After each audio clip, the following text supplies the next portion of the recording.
નમસ્કાર બાળ મિત્રો, આપણે શીખી રહ્યા છીએ દ્વિતીય સત્રાંત કસોટી માટે અગાઉની પરીક્ષામાં પૂછાયેલા જિલ્લા શિક્ષણ સમિતિ પાટણના પેપરનું સોલ્યુશન, જેમાં મેં તમને દાખલા નંબર 1 થી દાખલા નંબર 4 સુધીની સમજ આપી છે. હવે આપણે સમજવાનો છે દાખલા નંબર 5. તો દાખલા નંબર 5 આપણને જોડકા જોડો એ રીતે આપેલો છે.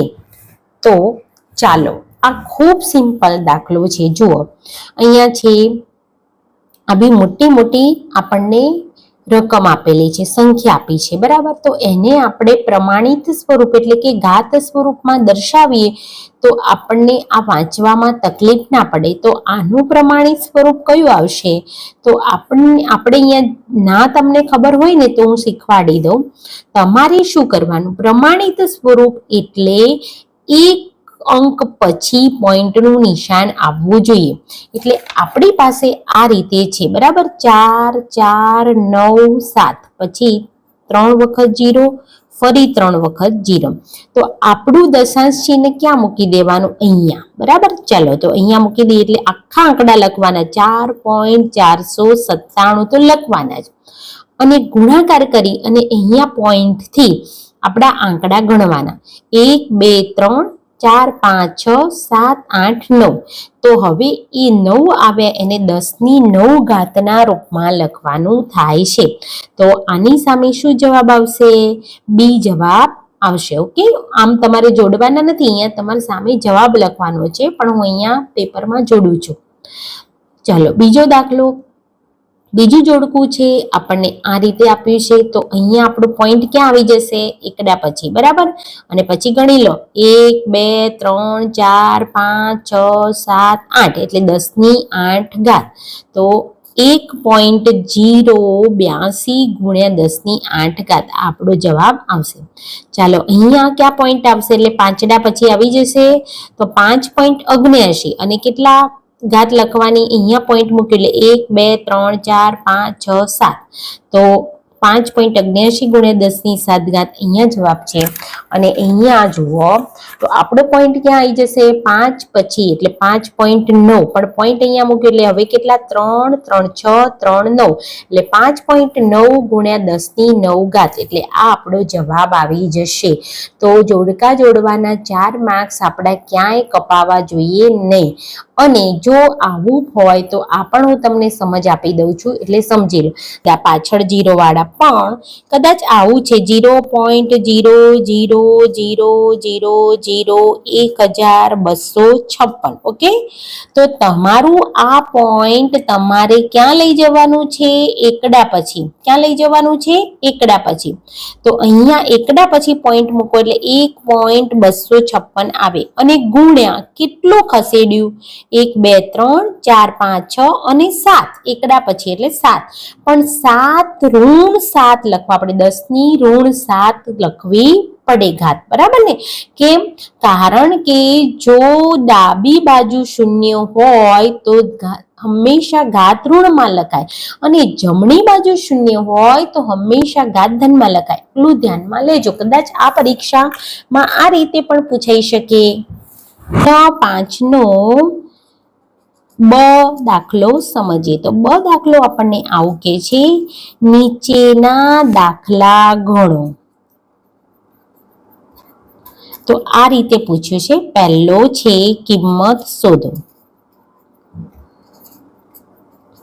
એમાં આપણને રકમ આપી છે 3/0 વત્તા 4√1 કૌંસ પૂરો અને ગુણ્યા 2/2. ઓકે, તો ચાલો હવે આપણે ખૂબ શાંતિથી દાખલો ગણીશું. ખૂબ સહેલો દાખલો છે. પહેલા તો જે રકમ આપી છે એને હું લખી દઉં, 3/0 વત્તા 4√1 અને ગુણ્યા 2/2. ઓકે, ચલો હવે અહીંયા બરાબર બાળ મિત્રો ધ્યાન રાખજો, કોઈ પણ સંખ્યાની 0 ઘાત એટલે જવાબ 1, બરાબર. 3/0 એટલે પણ જવાબ 1, એની 0 ઘાત હોય તો પણ જવાબ 1, 500ની 0 ઘાત હોય તો પણ જવાબ 1. એટલે આપણો પહેલા કૌંસમાં આનો જવાબ શું આવ્યો? 3/0 નો 1 વત્તા કોઈ પણ ઋણ ઘાત હોય એને આપણે ધન કરવી હોય તો નીચે મોકલવી પડે, 1/4 4ની 1 ઘાત લખીએ એટલે એ ધન થઈ જાય. 4ની ઋણ 1 ઘાત છે એને ધન કરવા માટે આપણે 1ના છેદમાં મોકલવી પડે અને ગુણ્યા 2ની 2 ઘાત તો છે. આટલું ક્લિયર? ચાલો હજુ ફરીથી 1 વત્તા 1 4ની 1 ઘાત એટલે 4ના 4 ગુણ્યા 2ની 2 ઘાત. ઓકે, ચલો હવે આપણને ખબર છે કે અહીંયા 4 લસા થાય, 1 અને 4નો 4 લસા થાય. છેદ સરખા કરવા માટે આપણે આ 1ને કેટલા વડે ગુણીશું? 4 સાથે, બરાબર. અને 1/4 એમનું એમ ગુણ્યા 2ની 2 ઘાત. 4 એકા 4 નીચે આવ્યા 4 વત્તા 1/4 આટલું આપણને કૌંસમાં આપ્યું છે, બરાબર.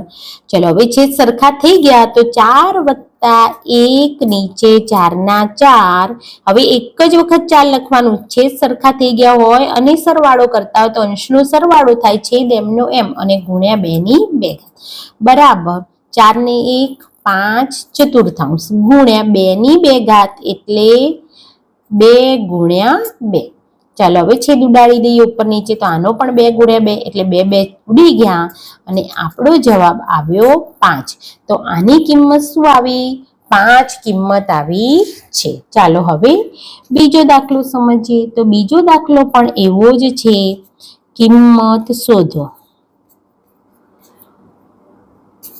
2ની ઋણ 1 ઘાત ગુણ્યા 4ની ઋણ 1 ઘાત ભાગ્યા 2ની ઋણ 2 ઘાત. ઓકે, ચાલો હવે આપણે આ દાખલાને ગણીશું ત્યારે આપણને ખબર છે કે સૌથી પહેલા આપણે આ રીતે લખી દેવાનું. જો ભાગાકારમાં હોય તો આપણે 2ની ઋણ 1 ઘાત ગુણ્યા 4ની ઋણ 1 ઘાત અને આ જે ભાગાકારમાં છે એને છેદમાં લખી દેવાનું.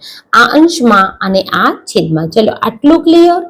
ઓકે, ચલો હવે તમને બધાને ખબર છે કે જો ઋણ ઘાત હોય એને ધન કરવી હોય તો નીચે લઈ જવી પડે અને નીચેની ઋણ ઘાત હોય એને ધન કરવી હોય તો અંશમાં લઈ જવી પડે. તો આ ઋણ ઘાત છે 2ની ઋણ 2 ઘાત, એને ઉપર લઈ જાઓ એટલે ધન થઈ ગયા અને આ 2ની ઋણ 1 ઘાતને નીચે લઈ જાઓ એટલે એ ધન થઈ ગઈ અને 4ની ઋણ 1 ઘાતને નીચે લઈ જાઓ એટલે એ પણ ધન થઈ ગયા. ક્લિયર? ઓકે, ચાલો હવે 2ની 2 ઘાત એટલે 2ને 2 વાર ખોલીએ. 2ની 1 ઘાત એટલે 2નો 2 અને 4. ઓકે, ચલો હવે આપણે છેદ ઉડાડી દઈએ તો 2 2 ઉડી ગયા. અહીંયા પણ 2 દુ 4, 2 2 ઉડી ગયા. ઉપર કશું નથી વધ્યું એટલે 1 વધ્યા હોય અને નીચે વધ્યા હોય 2, તો એની કિંમત આવે છે 1/2. એ આપણો શું બને છે? જવાબ બને છે. ચલો હવે આપણે ત્રીજો દાખલો સમજીએ. તો ત્રીજો દાખલો આપણને આવું કહે છે કે સાદું રૂપ આપો અને રકમ છે 5/8 એની ઋણ 7 ઘાત ગુણ્યા 8/5 એની ઋણ 5 ઘાત. ઓકે, તો આપણે હવે શું કરવાનું છે? તો પહેલા બરાબર સમજજો ઘાતના નિયમમાં. આ જે ઋણ ઘાત છે એ અંશ અને છેદ બંને ઉપર લાગુ પડે. કૌંસની બહાર ઘાત હોય એ અંશમાં પણ લાગુ પડે, છેદમાં પણ લાગુ પડે. એટલે આપણે લખી દઈએ 5ની ઋણ 7 ઘાત, પછી પાછા લખી દઈએ 8ની ઋણ 7 ઘાત, બરાબર. આ ઋણ 7 ઘાત 5 ઉપર પણ જાય અને 8 ઉપર પણ જાય. પછી ગુણ્યા એવી જ રીતે આ ઋણ 5 ઘાત 8 ઉપર પણ લાગુ પડે, 5 ઉપર પણ લાગુ પડે એટલે 8ની ઋણ 5 ઘાત અને નીચે 5ની ઋણ 5 ઘાત. આટલું ક્લિયર? આ જે કૌંસની બહાર ઘાત હોય એ અંશ અને છેદ બંનેને લાગુ પડે એટલે આપણે લખી દીધું આ રીતે. ચાલો હવે આપણે શું કરીશું? તો નીચેનાને ઉપર મોકલીએ અને ઉપરનાને નીચે મોકલીએ એટલે ધન થઈ જાય. ચાલો નીચે શું છે? 8ની ઋણ 7 ઘાત એને ઉપર મોકલી દીધા ગુણ્યા 5ની ઋણ 5 ઘાત એને ઉપર મોકલ્યા એટલે ધન થઈ ગયા. આને નીચે મોકલો 5ની 7 ઘાત અને 8ની 5 ઘાત. ઓકે, ચલો આને આપણે નીચે મોકલ્યા એટલે એ ધન થઈ ગઈ, નીચેનાને ઉપર મોકલ્યા એને ધન થઈ ગઈ. ચાલો હવે આપણે 8ની 7 ઘાત છે એટલે 8ને 7 વાર ખોલી નાખીએ, બરાબર. આપણે કોઈ નિયમ ના વાપરવો હોય તો આપણે આ રીતે ખોલી નાખવાનું. 5ની 5 ઘાત ખોલી નાખવાના છે. અંશમાં ખોલી નાખ્યા, હવે છેદમાં ખોલી નાખીએ. 5ની 7 ઘાત એટલે 5ને 7 વાર તમારે ખોલવાના છે. તો આપણે ખોલી નાખ્યા 1 2 3 4 5 6 7 અને 8ને 5 વાર ખોલી નાખો. ખોલી નાખ્યા. ચાલો કેટલા 8 ઉડે છે? તો 1 2 3 4 5. 1 2 3 4 5 ઉડી ગયા. 5 કેટલા ઉડે છે? તો અહીંયા ઉપર 1 2 3 4 5, તો નીચે પણ 1 2 3 4 5 આટલું ઉડી ગયા છે. તો હવે શું વધે છે? ઉપર કેટલા વધે છે? તો 8 ગુણ્યા 8, અને નીચે શું વધે છે? 5 ગુણ્યા 5, બરાબર. તો હવે આપણે એને ઘાત સ્વરૂપમાં લખી દઈએ. 8 ગુણ્યા 8 એટલે 8નો વર્ગ, અને 5 ગુણ્યા 5 એટલે 5નો વર્ગ. હજુ પણ આને 8 પંચમાંશ અને એની 2 ઘાત લખાય, કારણ કે આને હવે આપણે કૌંસની 12 ઘાત મૂકવી હોય તો 8 પંચમાંશની 2 ઘાત. તો આ રીતે આપણે લખી શકીએ છીએ, બરાબર ને? તો આ રીતે આપણે એનું સાદું રૂપ આપ્યું કહેવાય. તો ખૂબ સિમ્પલ. હવે પ્રશ્ન નંબર 6 છે, એમાં ખાલી જગ્યાનો દાખલો ફરીથી આવી ગયો છે આપણી પાસે. તો નીચેની ખાલી જગ્યા પૂરો. તો અહીંયા પહેલી ખાલી જગ્યા છે, જો x અને y સમપ્રમાણમાં હોય તો કોઈ ધન પૂર્ણાંક k માટે ખાલી જગ્યા બરાબર કે. જુઓ પહેલા અહીંયા બરાબર બાળ મિત્રો યાદ રાખજો, સમપ્રમાણ હોય તો આપણે એનો ભાગાકાર લઈએ છીએ. x અને y નો શું લઈએ છીએ? ભાગાકાર. તો x ભાગ્યા y બરાબર k થાય. અને વ્યસ્ત પ્રમાણ હોય તો x અને y નો ગુણાકાર બરાબર k થાય, એટલે xy બરાબર k થાય. સમપ્રમાણ હોય તો x અને y નો ભાગાકાર બરાબર k, વ્યસ્ત પ્રમાણ હોય તો x y નો ગુણાકાર એટલે xy બરાબર k થાય. આટલું પહેલા મગજમાં ફિટ કરી લો. યાદ રહી ગયું? સમપ્રમાણ હોય તો શું કરવાનું? બંનેનો ભાગાકાર, x ભાગ્યા y બરાબર k, અને વ્યસ્ત પ્રમાણ હોય તો શું કરવાનું? બંનેનો ગુણાકાર બરાબર k. ચાલો અહીંયા પહેલી ખાલી જગ્યા સમજીએ. જો x અને y સમપ્રમાણમાં હોય તો કોઈ ધન પૂર્ણાંક k માટે x ભાગ્યા y, અહીંયા x આ રીતે આપે છે, x ભાગ્યા y બરાબર k. બીજી ખાલી જગ્યા, જો p અને q વ્યસ્ત પ્રમાણમાં હોય તો એમની અનુરૂપ કિંમતોનો ખાલી જગ્યા અચળ રહે છે, એટલે ગુણાકાર અચળ રહે છે. વ્યસ્ત પ્રમાણ હોય તો આમનો ગુણાકાર અચળ રહે છે, અને સમપ્રમાણ હોય તો એમનો ભાગાકાર અચળ રહે છે. x ભાગ્યા y બરાબર k એટલે આ અચળાંક છે કે. તો જો સમપ્રમાણમાં હોય તો ભાગાકાર અચળ રહે છે, અને વ્યસ્ત પ્રમાણમાં હોય તો ગુણાકાર અચળ રહે છે.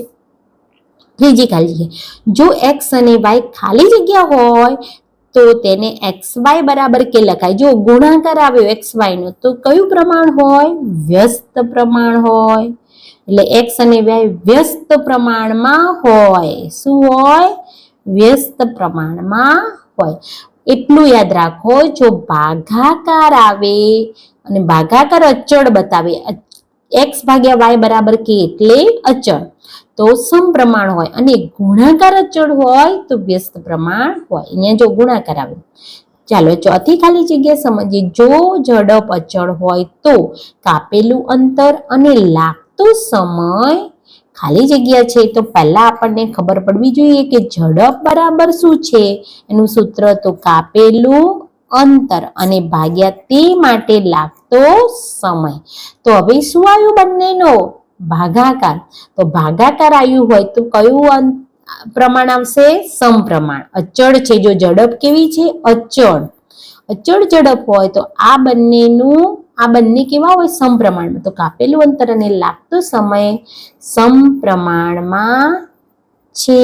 ઓકે, આટલી ખાલી જગ્યાઓ ક્લિયર? જે છે એ આપણને ખાલી જગ્યા પૂરો નહીં પણ દાખલા ગણો એવી રીતે આપેલું છે. તો આપણે અહીંયા પહેલો દાખલો સમજીએ. પહેલો દાખલો છે, જો 15 કારીગર એક દિવાલ 48 કલાકમાં બનાવી શકે તો આ જ કામને 30 કલાકમાં પૂરું કરવા કેટલા કારીગર જોઈએ?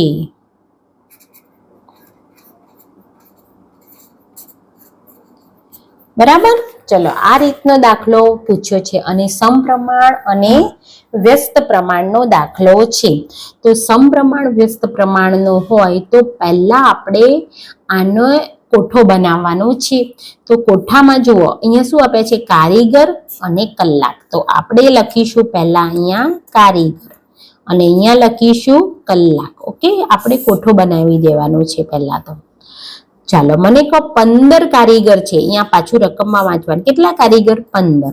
તો કેટલા કલાક લાગ્યા? 48. ઓકે, હવે મને કહો આ જ કામને 30 કલાકમાં પૂરું કરવાનું છે. તો હવે કલાક આપ્યા છે તો આપણે કલાકના કોઠામાં 30 લખવાના અને કારીગર તો આપણે શોધવાના છે.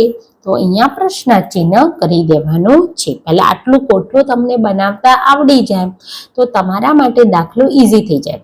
ઓકે, પહેલા આમાંથી શોધવાનું કે કઈ બે વસ્તુ આપી છે. તો એક છે કારીગર અને બીજું છે કલાક. તો કોઠામાં લખી દીધા કારીગર કલાક. હવે અહીંયા વાંચતું જવાનું. 15 કારીગર હોય તો 48 કલાક. તો કારીગરમાં લખ્યા 15 અને કલાકમાં લખ્યા 48. હવે પછી કે છે તો આ જ કામને 30 કલાકમાં, એટલે કલાકના ખાનામાં લખ્યા 30 અને કારીગર તો આપણે શોધવાના છે. હવે આપણે વિચારવાનું કે ભાઈ 15 કારીગર હોય તો 48 કલાકનો સમય લાગે. ઓકે, કારીગર. પણ હવે 30 કલાક સમય કેવો થયો? ઘટ્યો. તો અહીંયા કારીગર ઘટ્યા છે કે વધ્યા છે? સમય હવે ઓછો થઈ ગયો તો કારીગરની સંખ્યા વધારવી પડે કે ના વધારવી પડે? તો અહીંયા કારીગર શું થયા હશે? વધાર્યા હશે. શું હશે? વધાર્યા હશે. ખબર પડે છે ને? સમય ઓછો કરવો છે તો કારીગર વધારવા પડે કે ના વધારવા પડે? તો જ આપણું આ કામ થાય. તો હવે એક ઘટતું હોય અને બીજું વધતું હોય તો આને કહેવાય વ્યસ્ત પ્રમાણમાં છે. પહેલું તો લખી દેવાનું. પહેલા આપણે પ્રમાણ નક્કી કરવાનું, સમપ્રમાણ છે કે વ્યસ્ત પ્રમાણ. તો આપણે નક્કી કરી દીધું વ્યસ્ત પ્રમાણમાં છે. હવે આપણે કારીગરને અનુક્રમે x1 અને x2 કહો. આ મુદ્દા લખવાના છે. આને x1 કહી દીધો, આને x2 કહી દીધો, આને y1 કીધો, આને y2 કીધો. પછી આપણે એને શબ્દોમાં લખવાનું છે. કારીગરને અનુક્રમે x1 x2 કહો. કલાકને અનુક્રમે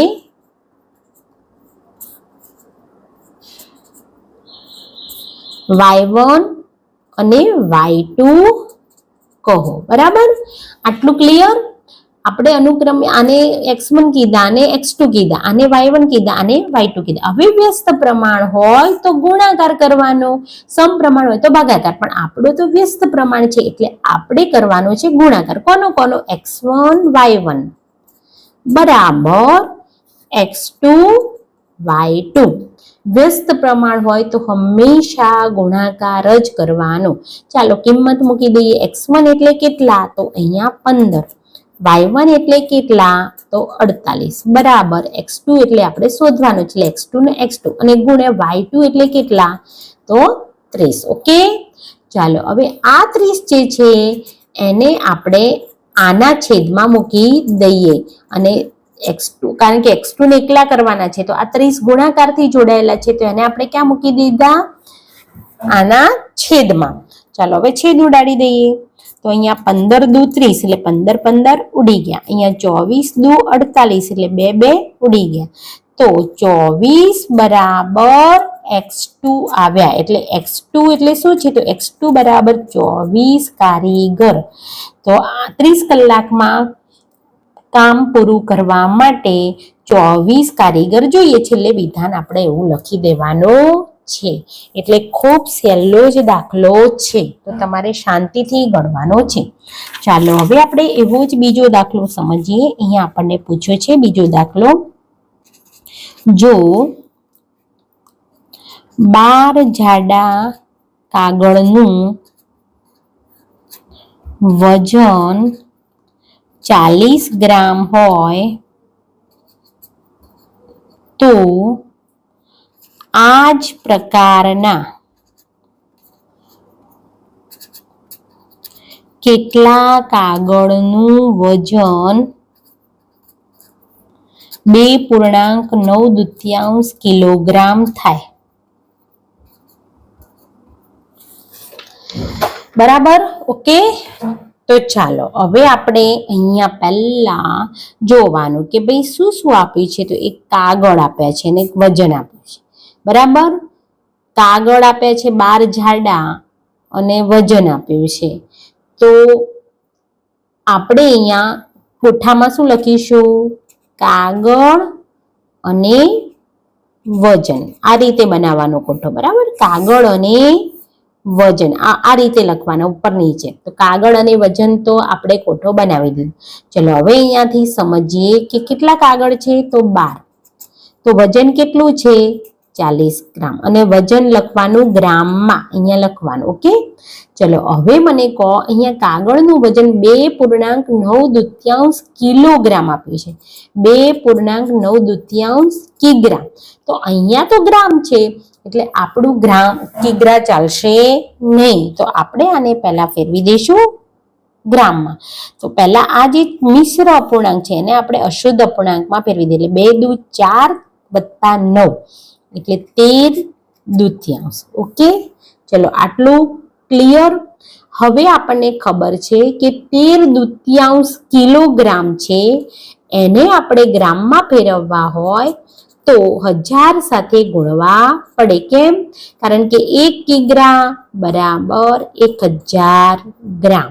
તો મેં આને ગુણી દીધા. તો અહીંયા 500 દુ એટલે 2 ઉડી ગયા. હવે આપણી જોડે શું રહ્યા? 13 × 500. તો આપણે આનો ગુણાકાર કેવી રીતે કરીશું? 13 × 5 = 65 અને 2 શૂન્ય ઉડાડી દો, જોડી દો.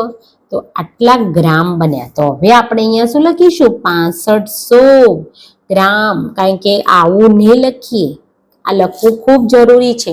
એટલે આપણે અહીંયા આ રીતે લખીશું. ઓકે, અને અહીંયા કાગળ તો શોધવાના છે. હવે તમારે વિચારવાનું છે કે ભાઈ કાગળ 12 હોય તો વજન 40 ગ્રામ. તો હવે વજન વધ્યું છે તો કાગળ વધે કે ઘટે? વજન જો વધતું હોય તો કાગળ વધે કે ઘટે? તો તમે કહેશો વધે. કાગળ વધારે હોય તો જ. તો આ વધે, તો આ કાગળ પણ વધે છે. તો કયું પ્રમાણ કહેવાય? સમપ્રમાણમાં છે. પહેલું વિધાન લખી દેવાનું, અહીં સમપ્રમાણ છે. ઓકે, આટલું ક્લિયર. ચલો હવે આને શું કહેવાનું? કાગળનો x1 x2. વજનને શું કહેવાનું? y1 y2. તો હવે વિધાન લખો. કાગળને અનુક્રમે x1 અને x2 કહો. પછી શું લખવાનું? વજનને અનુક્રમે y1 અને y2 કહો. ઓકે, ચલો હવે કેવું પ્રમાણ છે? સમપ્રમાણ. તો શું કરવાનું? ભાગાકાર. તો આપણે લખીશું x1 / y1 બરાબર x2 / y2. ચાલો હવે આગળ x1 ની કિંમત મૂકો એટલે 12, નીચે મૂક્યા 40 બરાબર x2 તો આપણે શોધવાનો છે અને નીચે મૂકી દીધા 6500. ઓકે, હવે આપણે કરી દેવાનો છે ચોકડી ગુણાકાર. ચોકડી ગુણાકાર એટલે શું થશે? તો 40 × x2 બરાબર આમ ચોકડી ગુણ્યા x2 આ બાજુ રહે એવી રીતે, બરાબર, ડાબી બાજુ રહે, બરાબર 12 × 6500. બરાબર ને? ચાલો તો હવે આપણે x2 ને એકલા પાડવા માટે x2 બરાબર શું લખીશું? 12 × 6500 અને આ 40 જે છે ગુણાકારમાં જોડાયેલા હતા એ જતા રહ્યા ભાગાકારમાં. તો 0 0 ઉડી ગઈ. અહીંયા 4 તરી 12 એટલે 4 4 ઉડી ગયા. તો આપણી જોડે x2 બરાબર 3 × 650 રહ્યા. તો આપણે કરી દઈએ 65 અને 3 નો ગુણાકાર. 5 તરી 15, 6 તરી 18 ને 1 19 એટલે 195 અને આ શૂન્ય લગાવી દીધી. ઓકે, તો આપણે કેટલા કાગળની જરૂર પડે? તો 1950 કાગળનું વજન 2.9 કિલોગ્રામ હોય. બરાબર. હવે આપણે પ્રશ્ન નંબર 7 જેમાં છે ભાગાકાર કરો. તો ખૂબ સિમ્પલ દાખલો છે એટલે અહીંયા આપણે સમજીશું. બરાબર, ચાલો એની શું રકમ આપી છે એ આપણે અહીંયા જોઈએ. તો પહેલી રકમ આપણને આપી છે 66 pq² આરની 3 ઘાત ભાગ્યા 11QR નો વર્ગ. ઓકે, તો અહીંયા ભાગાકાર કરોના દાખલા તો ખૂબ સહેલા હોય. આપણે શું કરવાનું, ભાગાકારની જે પહેલા છે એને અંશમાં, ભાગાકારના પછી છે એને છેદમાં. તો ચલો આપણે મૂકી દઈશું 66PQ વર્ગ આરની 3 ઘાતને અંશમાં. નીચે લખી દઈએ 11QR ની 2 ઘાત. બરાબર. ચાલો હવે અહીંયા પહેલા તો આને છૂટા પાડી દઈએ એટલે લખીશું 66 ગુણ્યા P ગુણ્યા Q નો વર્ગ એટલે Q ગુણ્યા Q અને R ની 3 ઘાત એટલે R ગુણ્યા R ગુણ્યા R. નીચે લખીશું 11 ગુણ્યા Q ગુણ્યા R નો વર્ગ એટલે R ગુણ્યા R. ચાલો પહેલા અહીંયા જોવાનું, તો અહીંયા 11 છંગ 66 એટલે 11 11 ઉડી ગયા. બરાબર. હવે શું શું ઉડે છે, તો 2R નીકળી ગયા, Q પણ નીકળી ગયું. તો વધ્યું શું, તો 11 શું વધ્યું, તો 6 ગુણ્યા P ગુણ્યા Q ગુણ્યા R. તો આપણો જવાબ આવશે 6PQR. શું જવાબ આવશે, કારણ કે 6 ગુણ્યા P ગુણ્યા Q ગુણ્યા R એટલે 6PQR. એટલો સમજીએ ભાગાકારનો. તો ભાગાકારનો બીજો દાખલો આપણને આ રીતે રકમ આપી છે 7x² y² z² ભાગ્યા 14xyz. તો આવી જ રીતે આપણે લખવાનું છે, આને અંશમાં અને છેદમાં. તો અહીંયા લખી દઈશું 7x² y² z² ને અંશમાં, નીચે 14xyz ને છેદમાં. ચાલો છૂટા પાડી દઈએ. 7 ગુણ્યા x² એટલે x ગુણ્યા x, y² એટલે y ગુણ્યા y અને z² એટલે z ગુણ્યા z. નીચે લખી દઈશું 14 ગુણ્યા x ગુણ્યા y ગુણ્યા z. પહેલા તો અહીંયા છેદ ઉડાડી દઈએ, 7 દુ 14 એટલે 7 7 કેન્સલ થઈ ગયા, x x ઉડી ગયા, y y ઉડી ગયા, z z ઉડી ગયા. તો આપણી પાસે શું રહ્યું, ઉપર રહ્યા x ગુણ્યા y ગુણ્યા z અને નીચે વધ્યા 2. તો આપણે લખીશું xyz ભાગ્યા 2. આપણો શું બની ગયો, જવાબ બની જાય છે. ચાલો ત્રીજો દાખલો આપણે સમજીએ. તો ત્રીજો દાખલો આપણને આ રીતે છે, ઋણ 36y ની 3 ઘાત ભાગ્યા 9y નો વર્ગ.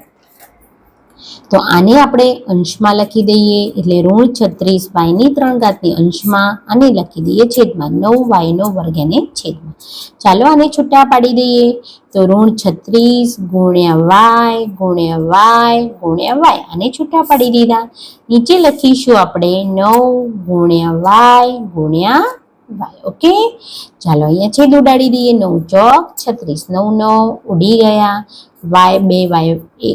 બે y જતા રહ્યા. તો ઉપર શું વધ્યું, ઋણ 4 ગુણ્યા y એટલે આપણો જવાબ આવશે ઋણ 4y. ચાલો આપણે ગણીશું દાખલા નંબર 4. 28x ની 4 ઘાત ભાગ્યા 56x. તો આને લખી દો અંશમાં એટલે 28x ની 4 ઘાતને અંશમાં લખી દીધા, 56x ને છેદમાં લખી દીધા. હવે આને આપણે છૂટા પાડીએ એટલે 28 ગુણ્યા x ગુણ્યા x ગુણ્યા x ગુણ્યા x, 4 વખત x છે માટે નીચે લખી દો 56 ગુણ્યા x. ચાલો છેદ ઉડાડી દઈએ. તો 28 દુ 56, 28 28 ઉડી ગયા, x x ઉડી ગયા. શું વધ્યું, x ગુણ્યા x ગુણ્યા x અને નીચે વધ્યા 2. હવે આને x ગુણ્યા x ને આપણે લખીશું x ની 3 ઘાત અને નીચે લખીશું 2. આ આપણો શું બની જાય છે, જવાબ બની જાય છે.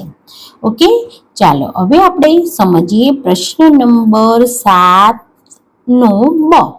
એ પણ આપણને એવું જ કહ્યું છે કે ભાગાકાર કરો. તો આપણે પહેલું રકમ લખીશું, આવી છે 10y કૌંસમાં 6y વત્તા 21 ભાગ્યા 5 કૌંસમાં 2y વત્તા 7. આવી આપણને રકમ આપેલી છે. તો આપણે કઈ રકમ, આવી રકમથી ગભરાવાનું નથી. આને લખી દો અંશમાં, આને લખી દો છેદમાં. તો આપણે લખીશું 10y કૌંસમાં 6y વત્તા 21, નીચે છેદમાં લખીશું 5 કૌંસમાં 2y વત્તા 7. આટલું ક્લિયર, અંશ અને છેદમાં લખાઈ ગયું. હવે અહીંયા આમાં તમારે જોવાનું 6y + 21 કંઈક એવું સામાન્ય છે જે બહાર નીકળે. તો આની અંદર 3 દુ 6, 3 + 21 એટલે 3 3 સમાયેલા છે. તો એને બહાર કેવી રીતે લેવાના? અહીંયા જુઓ, 10y પછી 3 નહીં લખી દેવાના, ગુણ્યા 3 લખવાના. અને આમાંથી 3 બહાર કાઢીએ છીએ તો ગુણ્યા 3. હવે જે વધે એને કૌંસમાં. ચલો 6 માંથી 3 લઈ લઉં એટલે 2y વધે, વત્તા 21 માંથી 3 લઈ લઉં એટલે 7 વધે, અને નીચે છે 5 કૌંસમાં 2y + 7. તમે જોશો કે ઉપર નીચેનો કૌંસ સરખો આવી જ જશે, એટલે આ કૌંસ તો ઉડી જશે, સરખા કૌંસ જ ઉડે. અને અહીંયા ઉડશે 5 દુ 10 એટલે 5 5 પણ ઉડી ગયા. તો આપણી પાસે શું વધ્યું? તો 2y ગુણ્યા 3. તો આનો જવાબ આવશે 2 તરી 6y. આ આપણો શું આવશે? જવાબ આવે છે. ચાલો બીજો દાખલો સમજીએ. તો બીજો દાખલો પણ આપણને આવું આપ્યો છે, ભાગાકાર કરો. એમાં લખ્યું છે આવી રીતે 10x - 25 ભાગ્યા 2x - 5. ઓકે, તો આપણે આને લખી દેવાના અંશમાં, આને લખી દેવાના છેદમાં. તો 10x - 25 જે કૌંસ છે એને ઉપર લખી દીધા, અને 2x - 5 છે એને મેં લખી દીધા છેદમાં. હવે તમે કહો કે આની અંદર કંઈક તો એવું સમાયેલું છે જે બંનેમાં છે. તો 5 દુ 10, પાયો પાયો 25 એટલે 5 સમાયેલા છે. તો 5ને આપણે ખેંચી લઈએ બહાર. હવે જે વધે એને કૌંસમાં. ચલો 10 માંથી 5 લઈ લઉં તો 2x વધે, ઓછા 25 માંથી 5 લઈ લઉં તો 5 વધે, અને નીચે આપણને આપે છે 2x - 5. સરખો સરખો કૌંસ થાય તો ઉડે. તો હવે શું વધે? 5. તો 5 એ આપણો શું બને છે? જવાબ બને છે. બરાબર? ઓકે, ચલો હજુ આપણને ત્રીજો દાખલો પણ આપેલો છે. એમાં છે અવયવ મેળવો. તો એમાં રકમ છે 49x² - 36. તો આપણે આના અવયવ મેળવવાના હોય તો ખૂબ સહેલું છે. અહીંયા જોવાના કેટલા પદો છે, એટલે તમે કહેશો 2 પદ છે. બરાબર, 2 પદ હોય તો એમને પૂછવાનું કે તમે વર્ગો છો? એટલે 49 કહેશે હા હું વર્ગ છું, 7નો વર્ગ છું, x² પણ વર્ગ છે, 36 પણ વર્ગ છે. એટલે પૂછવાનું બીજું કે વર્ગ છો? એટલે કહેશે હા.